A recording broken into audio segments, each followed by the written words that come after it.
Hi, everyone. Trista McIver here, Program Advisor at AMC NPO Solutions. Today on the Strategic Nonprofit, we will be discussing NPO software, in particular online fundraising management. Due to our worldwide pandemic of COVID-19, many, if all, not-for-profit organizations, associations, and societies have been financially affected. They haven't been able to run say their annual revenue generating events, which has created challenging impacts. I have invited Nejeed Kassam, the CEO and founder of Keela, on the podcast today. Nejeed will share his experience in the NPO sector and also share some ideas on how not-for-profits can stay financially sustainable. So welcome to the podcast, Nejeed. Thank you so much for having me. I really appreciate being here and sharing what little wisdom I have with all your wonderful listeners. Oh, thank you so much. Now, first of all, I wanted to congratulate you once again on becoming a dad. Thank you. It was early in April, right? Because we were supposed to do a podcast, and then the baby came and just kind of put everything on hold. So, Oh, he's a wonderful little bundle of joy. Still learning the importance of sleep, but it'll come, right? So yeah, they need to learn that. No, honestly, Aisha and I couldn't have asked for a better son. He's smarter than we are already, which is a little bit scary, but the rest of it is fantastic. So. Yeah, they definitely have us trained as parents. We think we got it all figured out, and then we know nothing. But he's also, kind of an incredible motivator to do the work that I do. Perfect. Apart from my work at Keela, I also I'm on the board of a couple of nonprofits. I'm the executive director of a think tank, and so it gives changing the world for the better, making positive community change a little more urgency when you've got a 2-month-old or 3-month-old reminding you of how important it is. Yeah, absolutely. So I guess the first question I was going to ask you was, I guess maybe if you can expand a little bit more on your involvement in the NPO community. So I looked on your website, and you said you've been part of not-for-profits for many years. Yeah, so I've been in and around the sector for about 30 years. And so that's a long time, especially it's the majority of my life. My mom and dad were born in East Africa. My father-in-law was from Uganda. My mother-in-law was from Kenya. My parents were from Tanzania. And in the late 60s, early 70s, our families fled. They left, sometimes for economic reasons, others for true persecution. And yet I was born best city in the world here in Vancouver, and never a worry in my life. And so early on, my parents reminded me, taught us, instilled in all of us that the success that they've had, the support that they've had, the opportunities they've had have come from our good luck and good fortune, but also because so many folks, community organizations, religious organizations, whatever they might have been, have helped them. And their story is sadly not unique, right? And so many folks rely on this sector to give them a chance to help build a better life. And so I was, as a kid, instilled about how important civil society and the nonprofit sector were. And so, my parents would exploit me by taking me to fundraise and, making me knock on doors and ask for, donation dollars, and then teaching me the value of all that. And then as I got older, it just sort of became part of who I am. And so over the past 30 years, I've been like door-to-door fundraiser to, volunteer sorting clothes to executive director, and I'm a lawyer. So I've done a bunch of charity law and of course sat on some boards. And now I have the pleasure of leading an amazing group of women and men at Keela, helping to empower nonprofits through software. So it's been a fun journey, and I'm very proud to be a very small part of the nonprofit sector, but hoping that my imprint grows every day. Yeah. So with your role at Keela, can you explain a little bit more about that and how Keela came about? Yeah. So, Keela is a nonprofit software, a tool specifically built for small to medium-sized nonprofits to help them work better, to work more efficiently, to empower their decision-making and make their lives just a little bit easier fundamentally, Keela is a CRM or database software. It's where you track donors and stakeholders and volunteers. It's a donation platform and a fundraising platform. It does all the legal compliance work for organizations around donations. So Keela is CRA certified. It's IRS certified. It's Australian Tax Office certified. And so being a lawyer, that's really important to me to help organizations do that kind of work. Saves them a ton of money, but also takes that headache off. Absolutely. Maybe most excitingly, Keela is a tool that helps all that data and understand it better. Keela, we have what we call nonprofit intelligence built into our tool. It's like analytics and predictive decision making, and just honestly like a piece of software that helps nonprofits do their work, and especially around fundraising and stakeholder management better. It started because I was frustrated. I was sitting on the board of an organization when I was starting my legal career in Toronto, and we couldn't find really great software. And so I said those words that every entrepreneur always said, I could build that. Well, hubris has slapped me in the face a few times, but if only because of the amazing women and men that I work with every day, that's sort of grown, that we've been able to build this great organization. Oh, that's a wonderful story. So instead of, saying you're going to do it and then it doesn't happen, you did it. I mean, we looked for alternatives. They were too expensive. They were too difficult to use. And I was like, there are millions of nonprofits in Canada and the US and Australia and New Zealand and all across the world. Why can't, well, it wasn't Keela then. It was just like my crazy idea.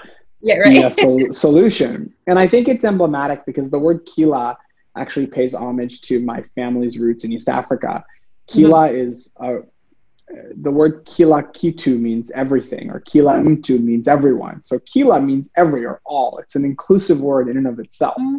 The idea that our software, you don't need to be a $25 million a year nonprofit to have transformative tools. And so Keela is for everyone. And I think that's a big part of who we are. And through the ease of use of the tools or whatever it might be, that's kind of in our DNA. Excellent. Well, thanks. So right now for associations, what would you suggest for them on how they can get donations in this current situation we're in? Generosity is a funny thing. It's often irrational for the better, I would say. There is no doubt that people's pocketbooks, everyday Canadians and Americans and folks all over the world, have struggled. Tons of people are out of jobs. There's the kind of uncertainty that we haven't really seen for decades and decades and decades. It's not like the financial crisis, which was just about the economy. This is about our health and our societies and how we live and how we work and, whatever it might be. So I get it. Money is tight right now for everyone.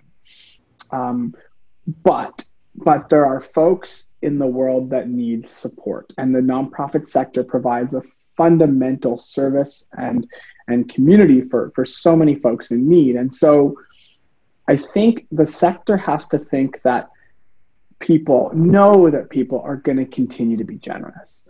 And it's about going about being more patient. It's about being more engaged. It's being a little bit more direct with how we engage with our supporters, because they won't abandon us.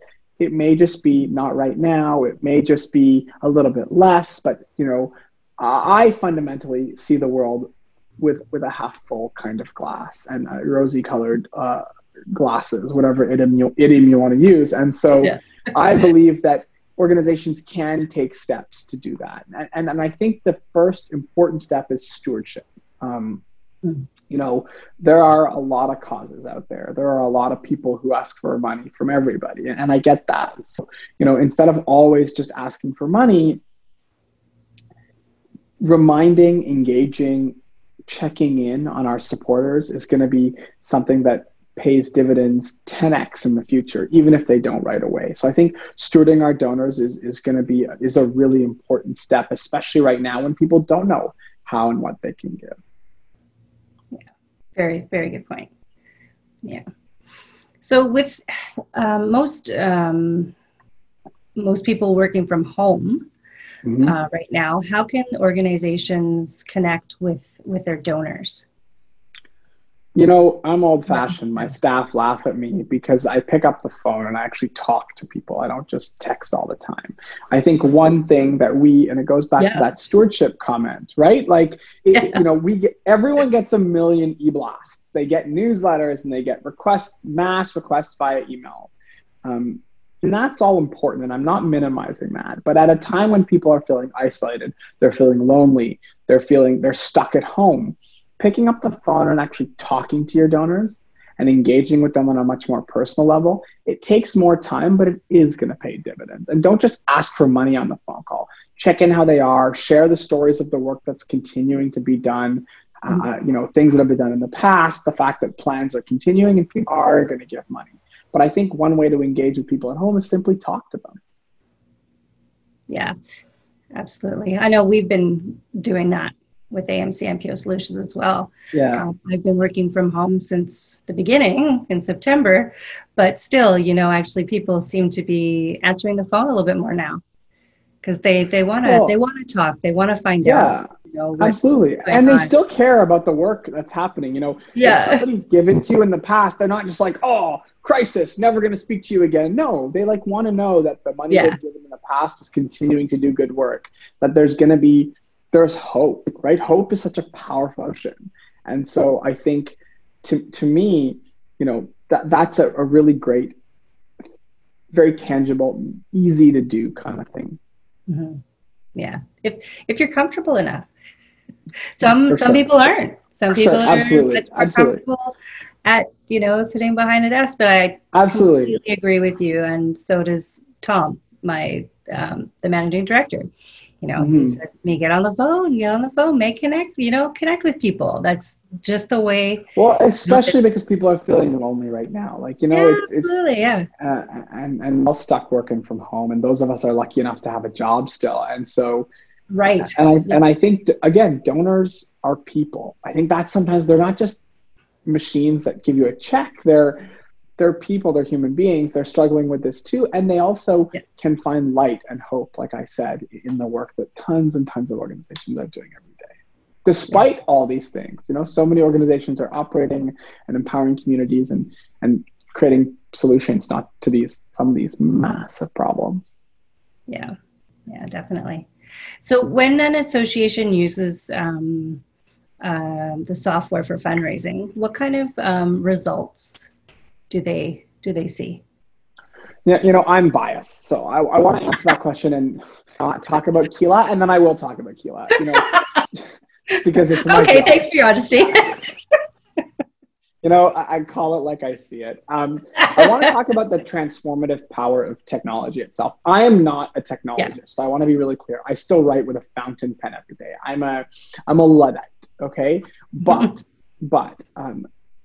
I think one of the incredible things about technology is it has the ability to level the playing field. So, you know, it can do things that folks with way less resources are able to do, you know, even though they wouldn't but for that technology. So, you know, it's to me, tech across the world, across the field, inside the sector, outside the sector, doesn't matter. There is a transformative, democratizing aspect to technology. And so for nonprofits to adopt, embrace, engage technology as a mechanism for helping them do better, you know, is incredible. And it's so important. And the folks, my honest to God belief is the folks who don't embrace the tech are going to be left behind. I really believe that. And we're seeing that especially now with COVID. The rush to online fundraising, the rush to recurring donations, the rush to, these are things that I've been talking about for 5 years, right? But now it's not an I told you so moment. This is a tragic thing. However, you know, organizations have to be resilient to change. They have to be resilient to whatever's happening out there. And this is happening whether we like it or not, right? And so I think tech and adopting that technology is really important, and you're gonna see results. You know, organizations implementing technology. It doesn't have to be fancy. It doesn't have to be expensive. It doesn't have to be complicated, but it can save time. It can automate processes, and it can help you create abundancy, right? Of time and of money. Mm-hmm. Now, I did say I was going to talk about Keela, because I am going to talk about Keela for just 1 second. And that's to say, look, we've been really blessed. We've got thousands and thousands of people using our tools. Millions and millions of dollars every year flow through our platform. We don't take any cuts or anything like that, but our customers are able to grow quite significantly in the sort of first 18 months. Why? Because they put a donation form up, because they're able to steward their donors, because they listen to some of the insights we're giving them, like, Keela's tools help you to suggest when somebody should be giving or how much they should be giving, or there's all these really cool insights. You add to the transformation to digital, to engaging with the power of the automation, things like receipting that can be automated, all these kinds of things. That gives you time to do more work. The more good work you do, the better, the more you can share it. The more you share it, the more you're going to generate more donations. So, I think I read a data point somewhere that we did a poll of our customers, and only the people that answered, so I can't promise it's everyone. Something like in their first year or 2 years of using Keela, their donations went up like 35%. Yeah. Wow. Now, it's not 100% of the orgs, I want to be clear, but it is very clear that embracing technology, and in this case, our technology, can make a huge difference.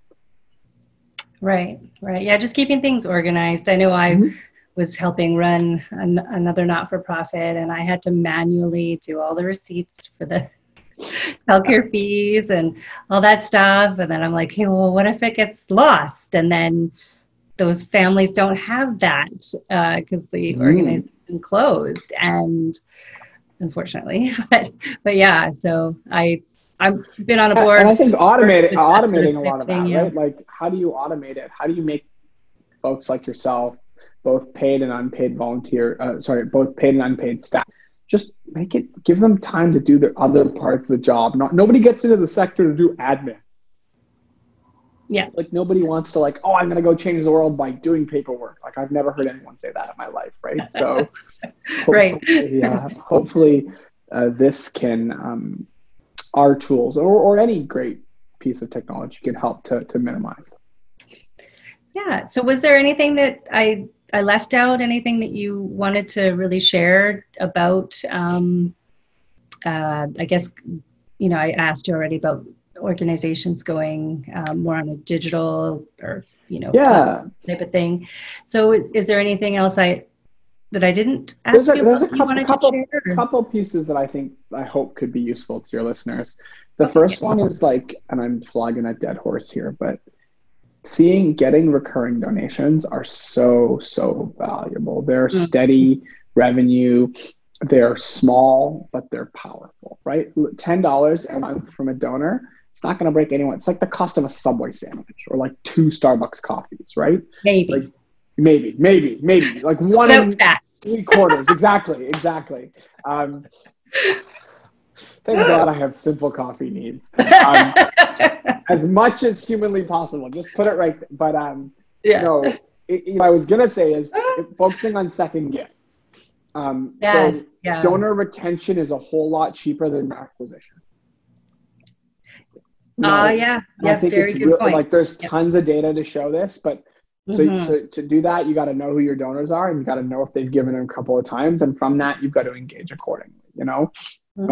They've already given you a credit card. You're 97% the way there to getting a second donation. You just have to inspire them with the work you've done and show that the value of their gift was real and tangible and did positively affect lives. But you've got their phone number and their email address and their address. That's way cheaper than going out and finding a new donor to make a donation. And so really focusing on that second gift, and then of course, ideally turning them into recurring donations. That's the first thing. The second thing would be, just because you can't host an event doesn't mean you can't engage, right? So I've seen lots of digital galas and this and that. Don't know how I feel, because it's not the same, but you can definitely do things like AMAs with executive directors, or knowledge-driven events, and people are going to give when they're inspired to see what's going on. Just because you can't meet them doesn't mean you can't communicate with them. And we talked about the phone earlier, but other clever and engaging ways to do that, I think, are really going to build a bond between donors and their organizations, and ultimately lead to more engagement and more giving. Yeah, I mean, what we've been doing as well is providing value. So we have our podcasts that we've been doing, and we've done a bunch of them. So we have links to those on our website, and I share that with people and that. So I think it's really important to keep the engagement, as you said, and also give value, especially with membership, association memberships. You have some people that are retiring, and it's like an accreditation type of association, so they don't really need that anymore. So how do you keep them engaged? So it's good.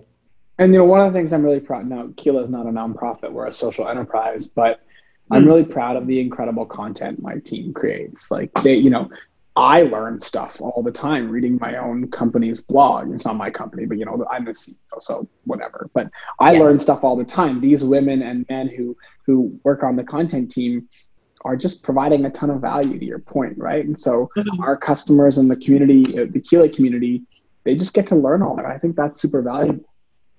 Yeah, absolutely. Great. So how can our audience learn more? I mean, the obvious answer is go to our website, www.keela.com. Super easy. There's lots of informative stuff. And even if you're not ready, and that's to my point previously, to buy a new software, look at the blog, check out all the resources, the guides, the calculators, all the stuff that can help your organization work, regardless of whether you're one of our customers or not. When we set out to build Keela, our goal was to build capacity for the sector through software and through education, and content, or whatever you want to call it. And so I'm proud of the work that they've done and they continue to do. And,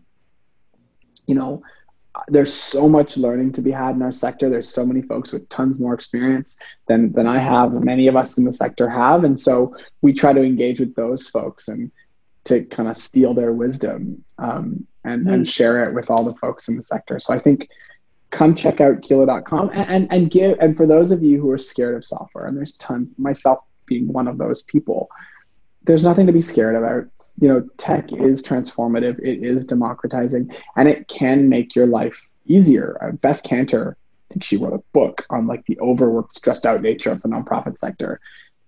I believe technology can help to solve some of those problems, because by getting rid of that admin, by getting rid of the stuff you don't want to do, or at least some of it, it gives you energy and opportunity to do the work you do want to do. And that's the important work. Thank you so much. Thank you for having me. I really appreciate the time and look forward to future conversations. Absolutely. Okay, take care. Take care. Bye-bye. So I think recurring donations are hugely valuable. And I think really focusing, Oh my goodness. Newborn baby. Okay, let's do a retake on that one. You know what? Your listeners our know. Children. Many of them have kids. I'm sure they have kids. See, I just had a Diet Coke. No, I didn't. I'm kidding. I need a vat of coffee. I need a Starbucks in my living room. Is what I need. A line in your. Exactly. No, but what I was gonna say is. Absolutely. Okay, take care. Take care. Bye-bye. Thank you. Don't leave though. Okay. Don't really leave.